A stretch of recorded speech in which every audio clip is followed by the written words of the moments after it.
क्या औरत का कोई घर नहीं होता? पहले वो बाप के घर में रहती है, फिर शोहर के घर में रहती है और बाद में बेटों के घर में रहती है।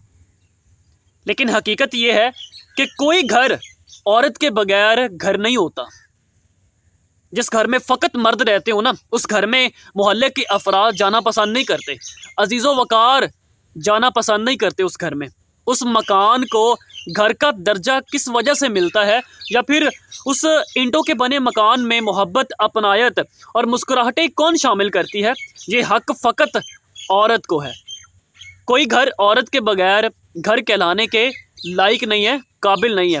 औरत का बेशक अपना घर हो या ना हो, डज़न्ट मैटर, लेकिन औरत के बगैर कोई घर घर नहीं होता।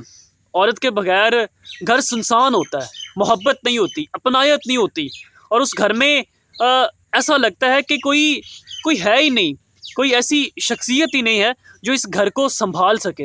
और हकीकत जुमला ये हुआ कि कोई घर औरत के बगैर घर नहीं होता। मैं आपको एक लाइव एग्जांपल देता हूँ। मैं एक जगह जॉब करता था, वहाँ पर एक ऑफिस बॉय था, तो वो बाप और 2 भाई थे। तो उनकी माँ जो है ना, वो फौत हो गई थी। वो खाना वगैरह भी खुद पकाते थे, होटल से ले आते थे और खा लेते थे। लेकिन उन्होंने तकरीबन 2 साल के बाद छोटे भाई की ना उसकी शादी कर दी। छोटे भाई की शादी की, और जब वो शादी के बाद 5 दिन बाद आया ना ऑफिस, तो मुझसे वो अक्सर अपनी बातें जो है ना वो डिस्कस कर लेता था। तो मुझे कहता, जैगम भाई यकीन करो, अब मैं ना बादशाहों वाली ज़िंदगी गुजार रहा हूँ। मैंने कहा वो कैसे?